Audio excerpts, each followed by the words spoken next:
Let's talk for a minute. You know, in the Thought for Christian series, we want people to be Christian, but we want people to think about what it means to be Christian. For so long, we have just said, well, here's the answer, be quiet, just spit out the answer, and that's it. Now let's look at the passage, and let's look at what it means to value persons outside the church. 1982, I was the pastor of the Flowery Branch United Methodist Church.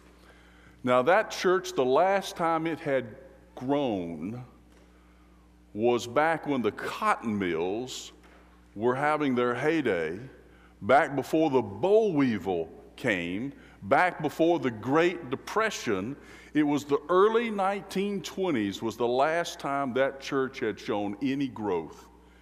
And I, as a young pastor in my first church in the fourth year, said, that church is going to grow.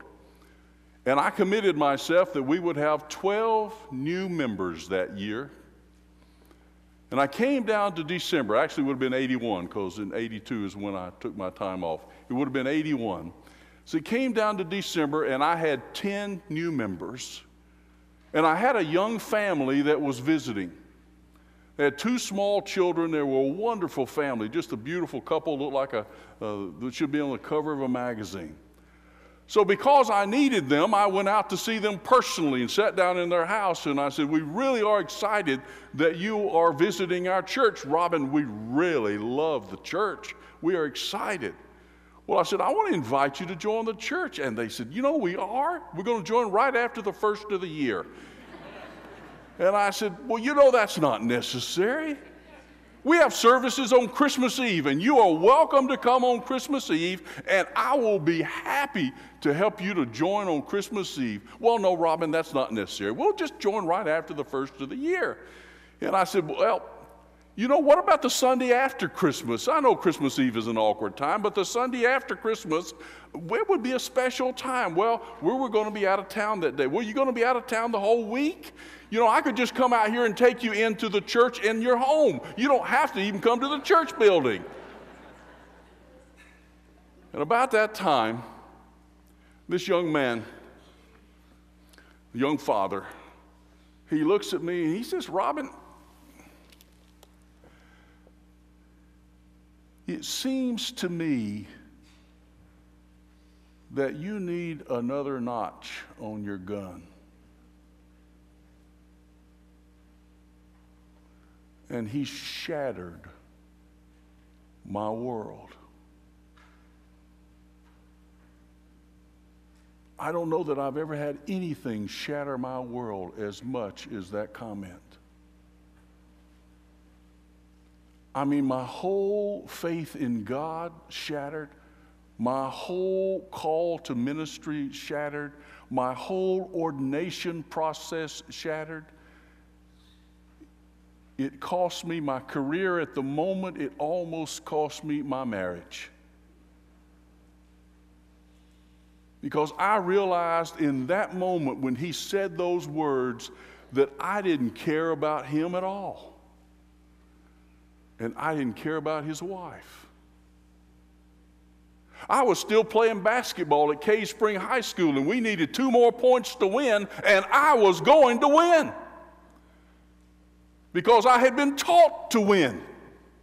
You set a goal, you made your goal, you did whatever you had to do to meet your goal, you scored the points, you beat the team, you did what you had to do, and that's what I was doing. And as that shattered around me, I almost couldn't function in the moment. It was so cathartic.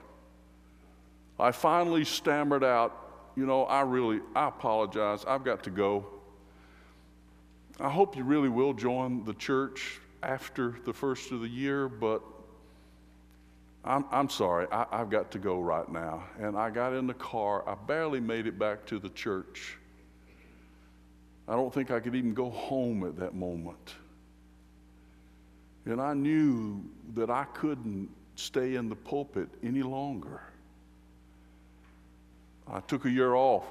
I worked in a car battery warehouse, and leaned heavily on Kathy and her career as a teacher. How do we value people outside the church? What do we think of people out there? So many of them think that all we care about is that they come in, join so we'll have the number, tithe so we'll have the budget, and convert so that we'll be able to brag about it. And so many of them think that we actually don't care about them at all. And unfortunately, I have example that when that was true. John Mayer, I had to ask Kathy how to say his name because I don't listen to music. Is he a Christian artist or a regular artist? Regular? I don't even know who John Mayer is. Yeah. In the book Unchristian, David Kinnaman quotes one of his songs called Belief, and in it he says that belief is a beautiful armor, but makes the heaviest sword. You see that in the fanatics in other faiths, but you can also see it in the fanatics of the Christian faith. Kathy and I grew up in the 1960s. We grew up when it was popular to be called a Jesus freak. But you know, that's not Jesus. I encourage you, go back and read Matthew, Mark, Luke, and John. See how Jesus encountered non-believers or people who were not in a healthy relationship with their God. You never saw him confront people when they were broken.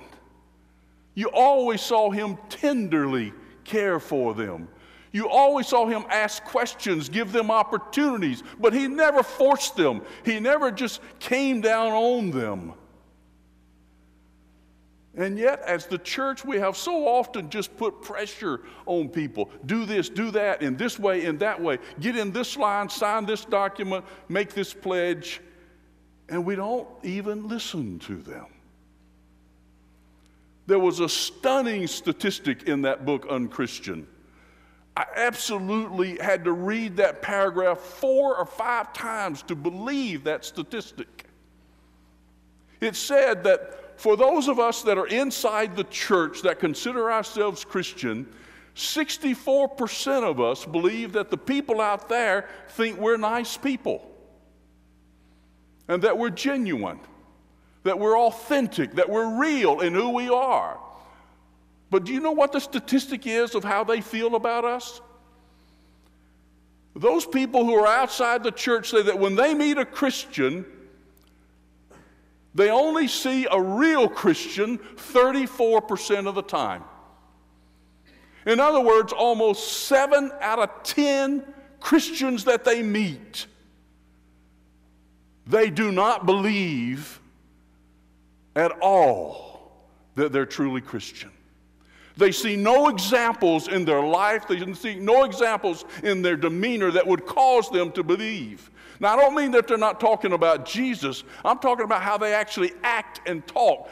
We've learned all the jargon. We say all the right words. But it is how people respond to the reality of who we are. We can't hide that. Because you see, we can't change the people out there. We can't even change how they perceive us. The only thing we can change is who we are, and we must look at ourselves in a transformative way to say, how can I become more Christ-like in who I am and how I present myself? One way is we've got to start thinking. I was also shocked by another statistic. You know, we talk about young people all today and so fearful of losing young people. Do you know that in America today, of people less than 30, 80% of them have been active in a church at one point in their life? 4 out of 5. 4 out of 5 young people at some point were active in a church for at least 3 months. They attended on a regular basis, mostly in youth groups. But do you know how abysmally we produce Christians who are then young adults? Almost every one of those persons leave the church. in their 20s and early 30s. So it's not that we don't have a shot at them. They walk right in our door.